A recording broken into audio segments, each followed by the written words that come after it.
दिमाग में कोई बीमारी हो जाए तो कहाँ जाओगे? हैं? भगवान के पास। भगवान अब तुम ही ठीक करो, क्योंकि इसका कोई डॉक्टर तो दुनिया में है ही नहीं है, इसलिए आपको ही ठीक करना है भगवान जी। बोलिए हाँ या ना। मन दिखता नहीं है, लेकिन बीमार बहुत रहता है, और मन के बीमार रहने के कारण ही ये शरीर बीमार रहता है। हाँ या ना? है? मन बीमार है कि नहीं है? है। अच्छा, जैसे पानी है ना? पानी में चीनी मिला दो, एक सादा पानी, एक चीनी मिला पानी, दोनों के वजन में अंतर होगा कि नहीं होगा? होगा। हैं? अच्छा, एक चम्मच डालो, अब वजन देखो। अब 2 चम्मच डालो, अब वजन देखो। 3 चम्मच डालो, अब वजन देखो। एक गिलास पानी में 10 चम्मच तो घुल ही सकती है। पानी दिख रहा है, चीनी नहीं दिख रही है। घुली हुई चीनी दिखती है क्या? नहीं दिखती। लेकिन वजन बढ़ा कि नहीं बढ़ा? अरे बोलिए ना, बढ़ा ना वजन। ऐसे ही आत्मा को आप जल के समान मानो। किसके समान? जल के समान, है ना? और आत्मा का गुण है ज्ञान। क्या है? गुण, ज्ञान। अब ज्ञान में एक मकान का मोह डालो, परिवार का मोह डालो, कपड़ों का मोह डालो, ठीक है, धन का मोह डालो, दुकान का मोह डालो, रिश्तेदारों का मोह डालो, ठीक है। अब इसमें आप जो अड़ोसी पड़ोसी हैं उनका मोह डालो, जितना अखबार पढ़ते हो उसका सारा मैटर डालो, जितना टीवी में देखते उसका सारा मैटर डालो, जितना मोबाइल में देखते उसका सारा मैटर डालो, जिससे लड़ाई है उसका मैटर डालो, जिससे प्रेम है उसका मैटर डालो। वजन बढ़ा कि नहीं बढ़ा? आत्मा कैसी है? हल्की है। कैसी है? हल्की है। वजन कहाँ से आया? बाहर से आया। अरे बोलिए ना, कहाँ से आया? बाहर से आया। और जितना वजन बढ़ेगा उतना लोड पड़ेगा। लोड कहाँ पड़ेगा? यहाँ पड़ेगा, दिमाग में पड़ेगा। अब तुम्हारे दिमाग में कितना लोड झेलने की क्षमता है? जो गाड़ियाँ बनाई जाती है ना, लोडिंग गाड़ी, उसका सारा मेजरमेंट किया जाता है, सारा हिसाब निकाला जाता है कि कौन सी गाड़ी कितना लोड ले सकती है।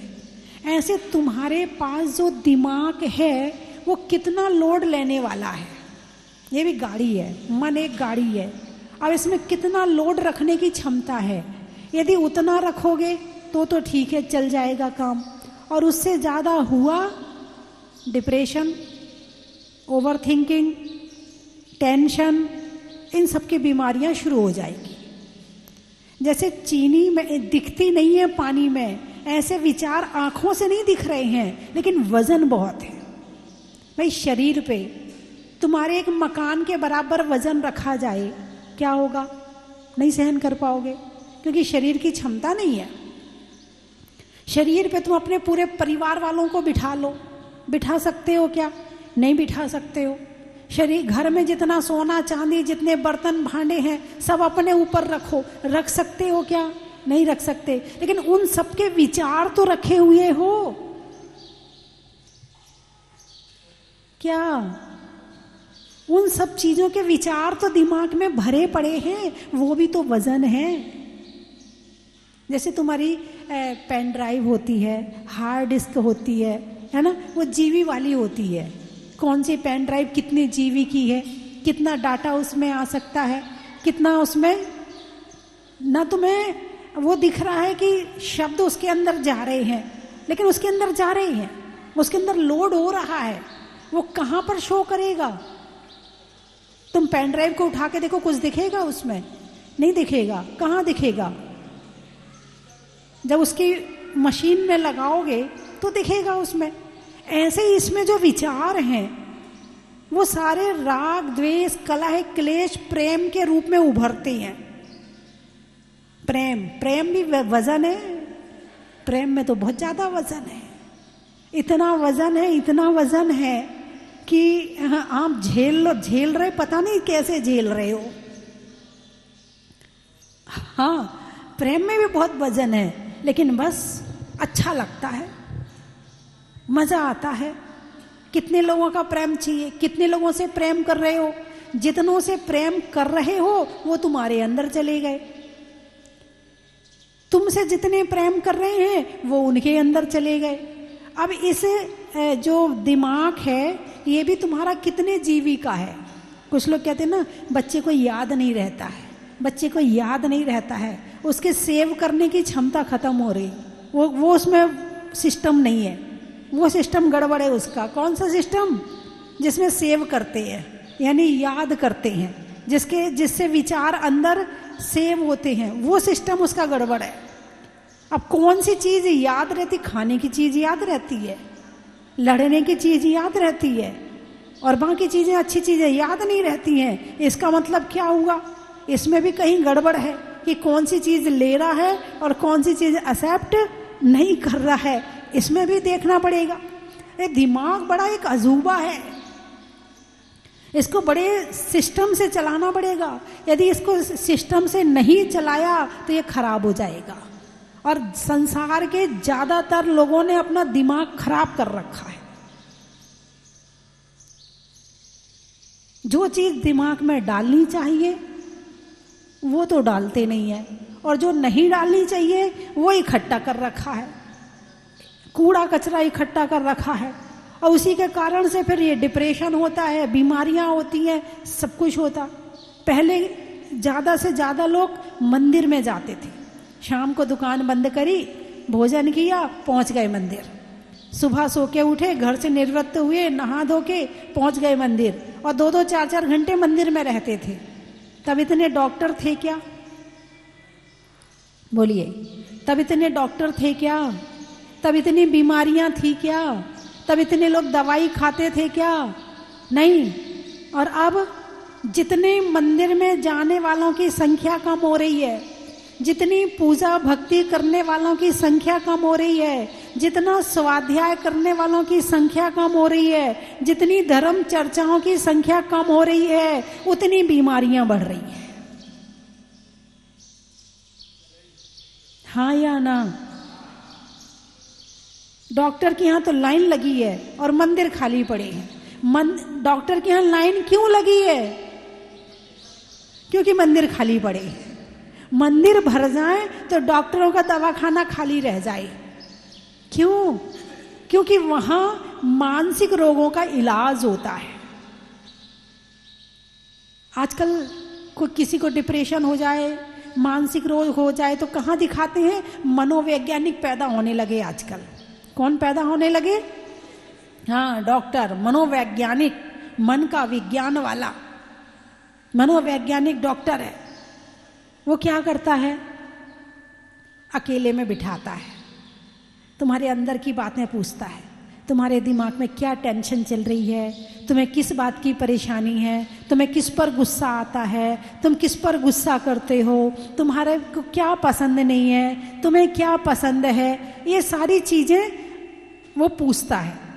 फिर उसका सॉल्यूशन बताता, देखो तुम ना इनकी बात का टेंशन मत किया करो, वो तुम्हारे पिताजी हैं, देखो वो तुम्हारी पत्नी है, उसका क्या टेंशन करना है, देखो वो ऐसा कहे तो तुम ऐसा क्या। यही तो सिखाता है। अरे बोलिए ना, यही तो सिखाता है। लाखों रुपए वहां देकर आते हो, उससे संपर्क बनाए रखते हो, उसकी बात मानते हो। हाँ या ना?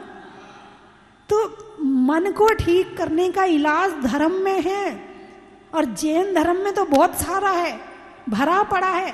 आप करके देखो तो सही। सबसे पहले तो श्रद्धा चाहिए, श्रद्धा नहीं है। श्रद्धा आ जाए तो सारे काम हो जाएं, श्रद्धा आ जाए तो स्वाध्याय शुरू हो जाए, श्रद्धा आ जाए तो प्रवचन सुनना शुरू हो जाए, श्रद्धा आ जाए तो बात माननी शुरू हो जाए। जब तक श्रद्धा नहीं है तब तक मानने वाले नहीं है, तब तो साधु संत तो कहते रहते हैं, उनका तो काम ही कहने का है, त्याग त्याग त्याग करो, ये त्याग करो, वो त्याग करो, वो त्याग करो, इनका तो काम ही कहने का है। ऐसे थोड़ी होता, संसार ऐसे थोड़ी चलते, ऐसे कैसे त्याग कर देंगे। लेकिन ध्यान रखना, तुमने अभी नहीं मानी ना, इस पे लोड ज्यादा आ गया, ये खराब हो गया, डॉक्टर के पास जाओगे, वो कहेगा ज्यादा लोड मत लिया करो, किसी की बात पे ध्यान मत दिया करो, ज्यादा टेंशन मत किया करो। आजकल तो किसी भी डॉक्टर के पास जाओ, शुगर बढ़ रही, आप टेंशन बहुत करते हैं, अच्छा, बीपी वाला आप टेंशन बहुत करते हैं, हार्ट वाला आप टेंशन बहुत करते हैं। सबको पता है कि तुम टेंशन से भरे पड़े हो। क्यों? क्योंकि तुम धर्म से दूर हो। यदि धर्म से जुड़ जाओगे तो टेंशन कम हो जाएगी, और धर्म से दूर रहोगे तो टेंशन बढ़ती चली जाएगी। धर्म क्या है? तुमने 24 घंटे में एक बार अपने षट आवश्यक पूरे किए, देव पूजा, गुरु उपासना, स्वाध्याय, संयम, तप और दान, ये 6 काम सुबह सुबह पूरे कर लो 10 बजे तक। उसके बाद फिर आप अपनी दुकान खोलना, अपने घर के काम करना, अपनी दुकान के काम करना। फिर डिप्रेशन हो जाए तो मेरी गारंटी है कि डिप्रेशन हो ही नहीं सकता है। जिसने ये 6 काम किए हैं, गारंटी है कि डिप्रेशन हो ही नहीं सकता है। इलाज तो मिल रहा है, फ्री का है ना, इसलिए श्रद्धा भी नहीं है, कीमत ही नहीं है। पैसे में जरा दवाई ववाई मिलती है, गोली वोली मिलती है, थोड़ा सा वो मिलता तो थोड़ा लगता हाँ कुछ हुआ है। अब यहाँ तो कुछ करना पड़ रहा है, सामने वाले से जुड़ना पड़ रहा है। दुनिया भर से इतने ज्यादा जुड़ चुके हो कि तुम्हारे अंदर ताकत ही नहीं है कि तुम भगवान से जुड़ जाओ। तुम्हारी श्रद्धा तो दुनिया ने खत्म कर दी है, तुम्हारे मोबाइल ने खत्म कर दी है। दुनिया भर की बातें सुना सुना के तुम्हारे मोबाइल ने तुम्हें मंदिर से दूर कर दिया है, पूजा से दूर कर दिया है, भक्ति से दूर कर दिया है और डिप्रेशन दे दिया है। अब लिए रहो मोबाइल, देखते रहो लॉफ्टर चैनल, देखते रहो अपनी वीडियो, देखते रहो अपने वो क्या फोटो खींच डालते हो ना, काय में डालते हो, इंस्टाग्राम में स्टेटस में लगाते हो, और हैं बस उन्हीं को बैठे रहो और डिप्रेशन भोगते रहो। हाँ या ना? ना तो खुद करते हैं और ना अपने बच्चों को सिखा रहे हैं। षट आवश्यक देव पूजा, गुरु उपासना, स्वाध्याय, संयम, तप और दान, ये 6 काम खुद भी करना और अपने बच्चों को भी सिखा देना। यदि तुमने किए तो तुम भी ठीक रहोगे, और बच्चों को सिखा दिए तो वो भी डिप्रेशन से दूर रहेंगे। जो भगवान से जुड़ गया है वहां डिप्रेशन कहाँ आएगा? यदि आया है इसका मतलब जुड़ा नहीं है, जुड़ा है तो आ नहीं सकता है। जहां भगवान रहते हैं वहां डिप्रेशन कैसे रह सकता है? तुमने अपने बच्चों को भगवान से नहीं जोड़ा। ये बच्चे 18 साल 20 साल के होते होते 100 में से 80 बच्चे डिप्रेशन वाले होंगे। लिख लो आज। आंख ठीक है, कान ठीक है, मुंह ठीक है, शरीर ठीक है, हाथ ठीक है, पांव ठीक है, दिमाग खराब है। और जिसका दिमाग खराब है वो आदमी किस काम का है? तो घर वाले, हाय मेरे बेटे को डिप्रेशन हो गया, हाय मेरे बेटे को डिप्रेशन हो गया, रोते रहो बैठ के। बचपन से उसे षट आवश्यक नहीं करवाए ना। एक 8 वर्ष के बच्चे को षट आवश्यक का पालन करवाना चाहिए। कितने वर्ष के बच्चे को? 8 वर्ष के बच्चे को। जैसे ही वो 8 वर्ष का होता है, जिस दिन वो 8 वर्ष का होता है उस दिन रिश्तेदारों को बुलाओ। तुम पहला जन्मदिन मनाओ या ना मनाओ, कोई दिक्कत नहीं है, लेकिन 8वां जन्मदिन अपने बच्चे का बड़े धूमधाम के साथ में मनाना चाहिए। और बाजे के साथ उस बच्चे को मंदिर ले जाना चाहिए, और मंदिर ले जाकर उससे अभिषेक करवाना चाहिए, उससे पूजा करवाना चाहिए, उसे जैन धर्म की शिक्षा देनी चाहिए, उसे पाठशाला में प्रवेश करवाना चाहिए, उसे पाठशाला भेजना चाहिए ताकि वो स्वाध्याय की परंपरा को सीख सके। उसे गुरु के पास ले जाके आशीर्वाद दिलवाना चाहिए, संस्कारित करवाना चाहिए कि आज मेरा बेटा 8 वर्ष का हो गया है, आज एक श्रावक बन गया है, आज ये श्राविका बन गई है। बेटा है तो अभिषेक करवाओ, बेटी है तो घर से अष्टद्रव्य का थाल लेकर उसके हाथों में थाल रखो, बेटा ये अष्टद्रव्य का थाल है, चांदी के थाल लेके आओ। उसे 10,000 का मोबाइल मत दिलवाओ, लेकिन 10,000 के चांदी के बर्तन दिलवा दो। 10,000 का चांदी के बर्तन नहीं ला पाते हो, कम से कम जो थोड़े थोड़े चांदी जैसे दिखते वो बर्तन ले आओ। वो नहीं हो सकते स्टील के ले आओ, उसके हाथ में 2 बर्तन दो, उसको श्रृंगार करो, मुकुट पहनाओ लड़की को, और उसे 8 वर्ष की हो गई है तो मंदिर में ले जाके अभिषेक दिखाओ और उससे पूजा करवाओ। यदि जन्मदिन मनाना, उसके सारे मित्रों को बुलाओ, उसके सारे साथ की जितनी सहेली हैं, जितने मित्र हैं, स्कूल के बच्चे हैं, सबको बुलाओ। और मंदिर में फिर चाहो तो बाहर बिठा करके सबको थोड़ा थोड़ा, हाँ खुशी तो है ही ना, थोड़ा सा वो भी करवा दो, और खर्चा कम कर लेना, मगर ये जरूर कर लेना, यदि ये आपने किया तो आप इसकी सच्ची माँ हो, इसकी भला चाहने वाली माँ हो। और आपने नहीं किया, इसका मतलब ये है कि मैं भी डूब रही हूं और तू भी डूब। पत्थर की नाव, एक होती लकड़ी की नाव और एक होती पत्थर की नाव। यदि लकड़ी की नाव में बैठोगे तो खुद भी पार होती है और जो उसमें बैठता है उसे भी पार करा देती है, और पत्थर की नाव खुद भी डूबती है और दूसरों को भी डुबा देती है। यदि आप अपने बच्चों को षट आवश्यक के संस्कार दे रहे, बच्चे के हाथ से दान करवाओ, बच्चे के हाथ से सामग्री निकलवाओ। यदि गुरु हो तुम्हारे यहाँ 8 वर्ष का हो गया, आज मेरा बेटा या बेटी 8 वर्ष की हो गई है, घर में चौका लगाओ, पड़गाहन करो, और पड़गाहन करके गुरु को और फिर उससे आहार दिलवाओ। आज मैंने इसलिए चौका लगाया है कि आज मेरी बेटी या बेटा 8 वर्ष का हो गया है। बीमारी तुम खुद निमंत्रित करते हो, तुम खुद घर में बीमारियां बुला रहे हो, फिर परेशान होते हो, फिर सबको परेशान करते। एक बीमार हो जाए तो क्या अकेले वो ही परेशान होता है? अरे बोलिए ना, क्या अकेला वो ही परेशान होता है? उससे जुड़े जितने लोग हैं वो भी परेशान होते हैं। फिर मंदिर आते हो तो भगवान, हालांकि भगवान परेशान नहीं होते हैं। गुरुओं के पास जाओगे, माता जी पिच्छी लगा दो, डिप्रेशन हो गया है, चलो मैं तो लगा दूंगी। लेकिन ये बीमारी तुम्हारी खुद की निमंत्रित की हुई है। बच्चे को तुमने ज्ञान नहीं सिखाया, बच्चे को तुमने ध्यान नहीं सिखाया। बच्चे, यहाँ तक कि ऐसे ऐसे बच्चे मैंने देखे हैं कि 8-8 साल के बच्चों को नमोकार मंत्र नहीं आता है। ऐसे बच्चे मैंने देखे, बस पढ़ाई पढ़ाई पढ़ाई, पीछे ना रह जाए, हॉस्टल में भेज दो, यहाँ भेज दो, वहां भेज दो, पूरा फोकस कहाँ है? केवल बाहर की तरफ। और ये आत्मा क्या मांगती है? ज्ञान रूपी भोजन मांगती है। आत्मा क्या मांगती है? हल्का होना चाहती है। आत्मा क्या चाहती है? ज्ञान का भोजन, ध्यान का पानी चाहती है। जो अपनी आत्मा को ज्ञान का भोजन, ध्यान का पानी पिलाता है, उसकी आत्मा तंदुरुस्त रहती है। और जो अपनी आत्मा को ज्ञान का भोजन, ध्यान का पानी नहीं पिलाता है, उसका अंग अंग बीमार हो जाता है।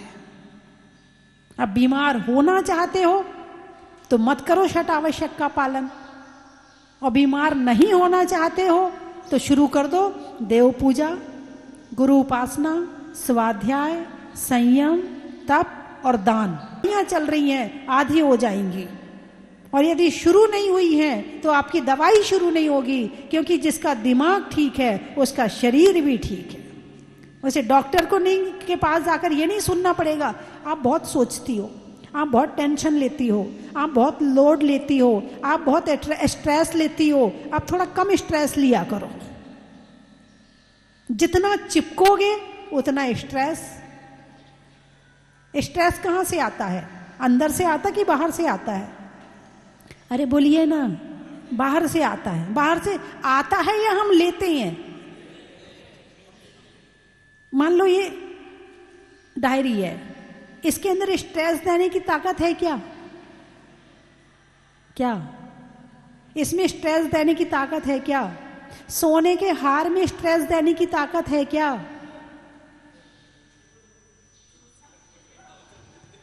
हाँ कर रहे, हाँ।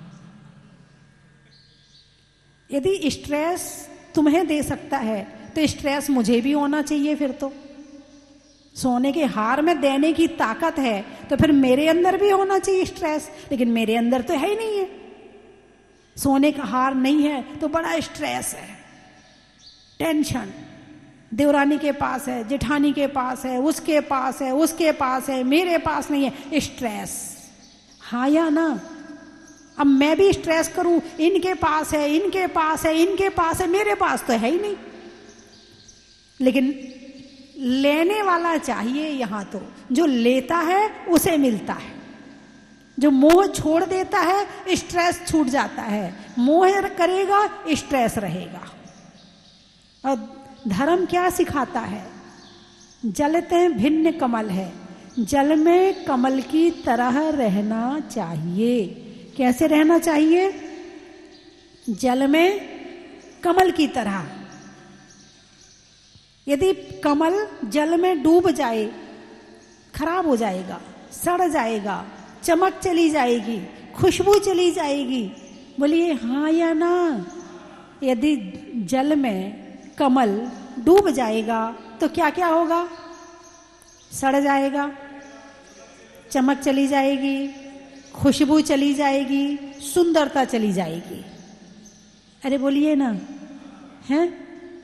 कितने काम होंगे? 4 काम होंगे। कौन कौन से? सड़ जाएगा, चमक, खुशबू और सुंदरता, 4 चीज चली जाएगी। एक बच्चा जब जन्म लेता है तो चेहरे पे कितनी चमक होती है कि नहीं होती है? कितना आकर्षित करता है। थोड़ा और बड़ा होता फिर चमक कम हो जाती है, फिर थोड़ा और बड़ा होता है, फिर अरे बोलिए ना, और कम हो गई। अच्छा, फिर और बड़ा हुआ, फिर और कम हो गई। बुढ़ापा आया तो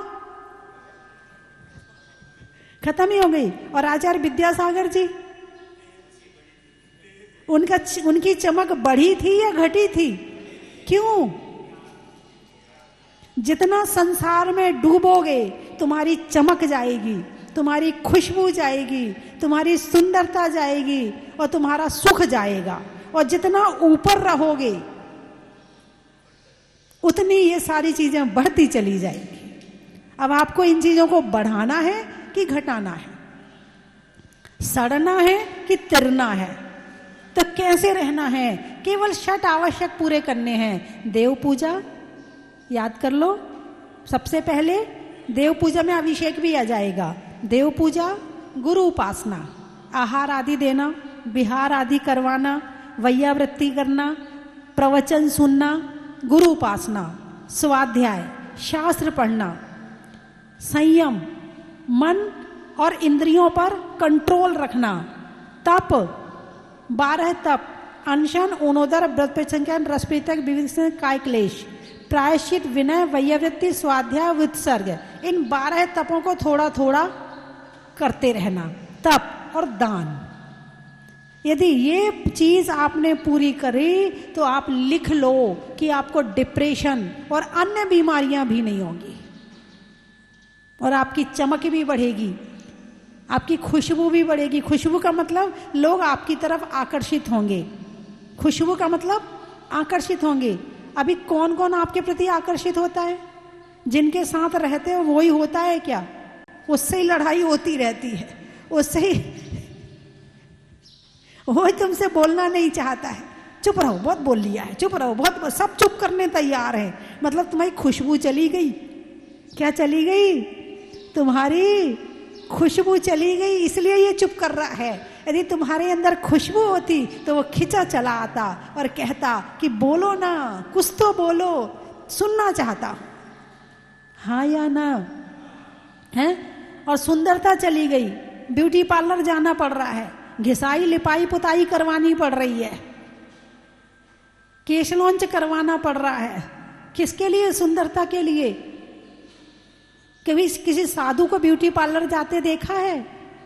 फिर भी आपको अच्छे लगते कि नहीं लगते हैं? लगते क्यों लग रहे हैं?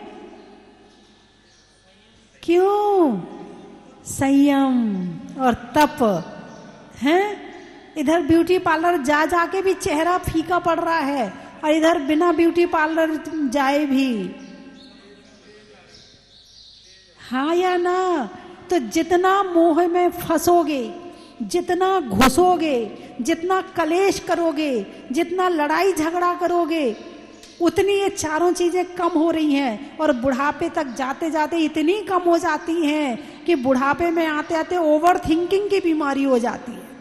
विरोध नहीं करना है मन का, ये मन बहुत खराब है, इस मन से तो बड़े परेशान है, ये तो इतना रुकता ही नहीं है, ये तो चलता ही रहता है, हे भगवान ये मन कब खत्म होगा? मन को खत्म नहीं करना है। गाड़ी है, गाड़ी चलने के लिए है, इसका काम चलना है। तुम्हें जाना कहाँ है? गाड़ी को वहां मोड़ दो, तुम्हें सही मंजिल पे पहुंचा देगी। ये मन भगवान महावीर को भी मिला था, ये मन भगवान आदिनाथ को भी मिला था, ये मन भगवान राम को भी मिला था, ये मन सीता को भी मिला था। ये मन हमारे पास में है, उन्होंने तो अपना कल्याण कर लिया इसी मन के द्वारा। और तुम इस मन के द्वारा क्या कर रहे हो? अरे बोलिए ना, मन वही है, कोई अलग नहीं है। केवल इस मन का उपयोग करना आना चाहिए।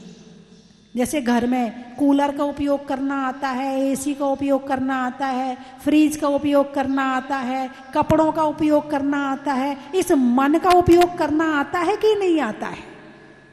जिसने मन का उपयोग करना सीख लिया उसका जीवन संवर जाता है, और जो मन के इशारे पे चलता है उसका जीवन बिखर जाता है। मन को अपने इशारे पे चलाना है। तो जब मुनिराज के लिए बात कही है कि अपने मन को कहीं और मत लगाओ, जरूरत नहीं है उधर उधर लगाने की। पहले तो सब त्याग करवा दिया।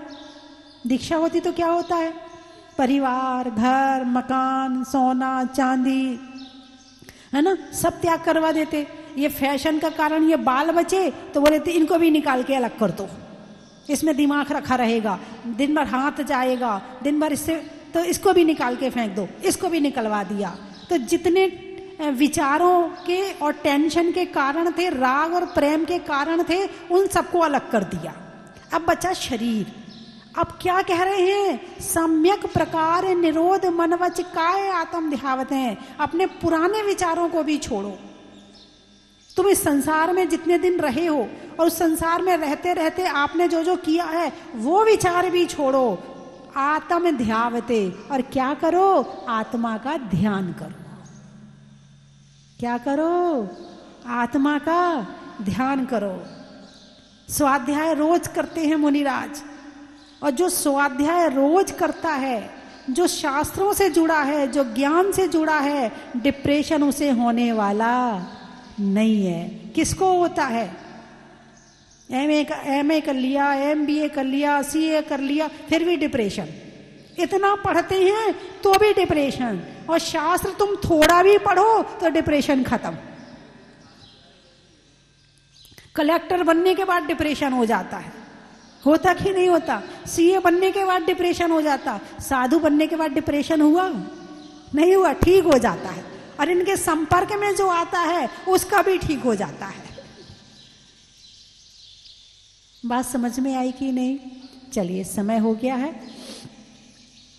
तो बीमारी कैसे ठीक करना है अब बताओ मुझे। मन का डॉक्टर कौन है? मन का डॉक्टर कौन है? भगवान है, देव, शास्त्र, गुरु हैं। मन ठीक रखना है तो इनसे कनेक्शन बनाए रखो, और इनमें से जो ऊर्जा आती रहेगी उससे आपका मन ठीक रहेगा। और जिसका मन ठीक रहेगा, मन चंगा, तो कठौती में गंगा। गंगा में जाने की जरूरत नहीं है, यहीं आ गई गंगा। कठौती में गंगा का मतलब, वो एक उदाहरण आता है, किसका है? कबीरदास जी का है। किसका है नाम तो मैं भूल गई हूँ। सूरदास नहीं, किसी और का है। रैदास जी का है कि वो उनकी वो बड़ी सिद्धियां थी उनको, और काम क्या करते थे, चमड़े के जो जूते चप्पल है वो बनाते थे। और एक महिला उनके पास आई, बोले मैं गंगा जी में नहाने गई थी, मेरा जो कड़ा है ना वो उसमें गिर गया है। रैदास जी ने जो चमड़े से वो काम करते ना, पानी रखते हैं गंगा में, उसमें तो उसमें हाथ डाला, उसमें से कड़ा निकाल के दे दिया। मन चंगा तो कठौती में गंगा। मन चंगा होना चाहिए। ऊपर से आप क्या हैं, कैसे हैं, क्या सब बाद में है, पहले मन शुद्ध होना चाहिए, मन पवित्र होना चाहिए, मन कषायों से रहित होना चाहिए। और जिसका मन कषायों से रहित है उसे कुछ कहने की जरूरत पड़ेगी नहीं। तो मेरी बात आपकी समझ में आ गई? अरे बोलिए ना। तो फिर आज से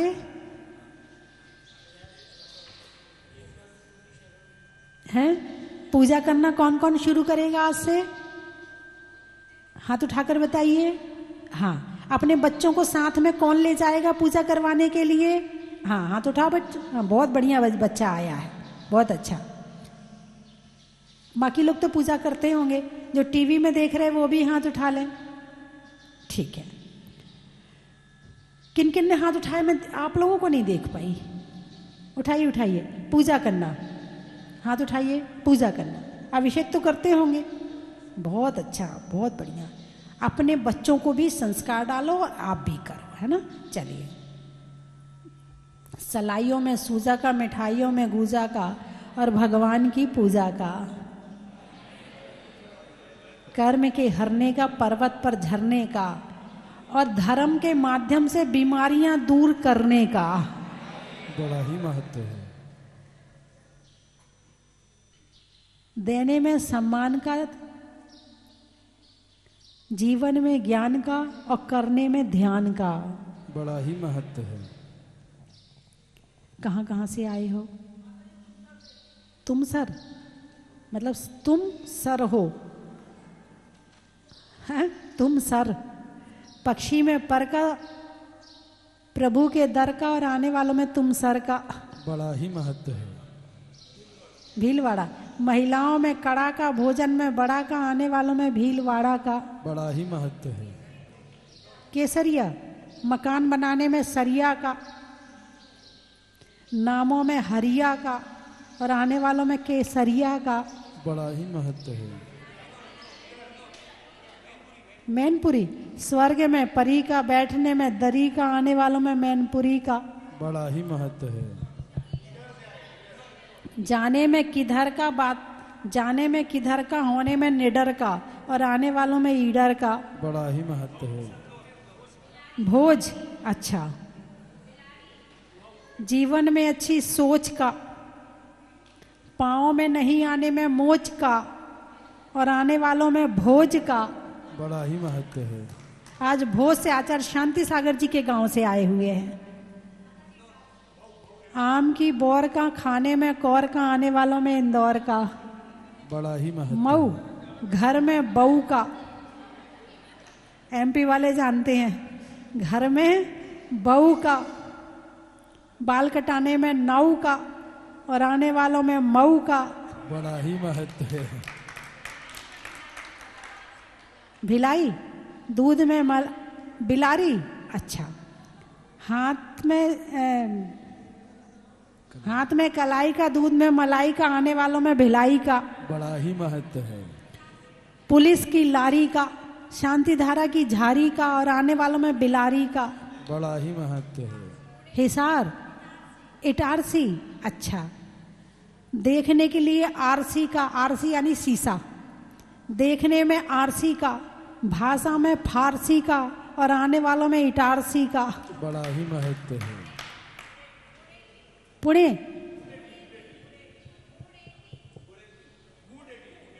मुंडेडी, भोजन में कड़ी का, भोजन में कड़ी का, बनाने में बड़ी का, और आने वालों में मुंडेडी का। बड़ा ही महत्व है।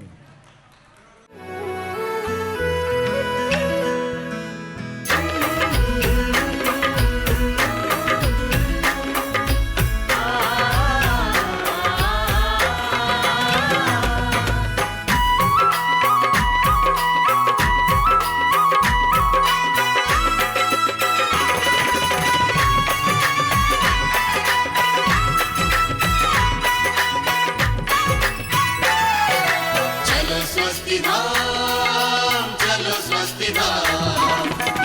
चन की थाल को सजाओ रे आज, रत्नों की थाल को भर लाओ रे आज। आओ आओ करे रे गुणगान आरती भगवन की। आओ आओ करे गुणगान आरती भगवन की। आओ आओ करे रे गुणगान आरती भगवन की।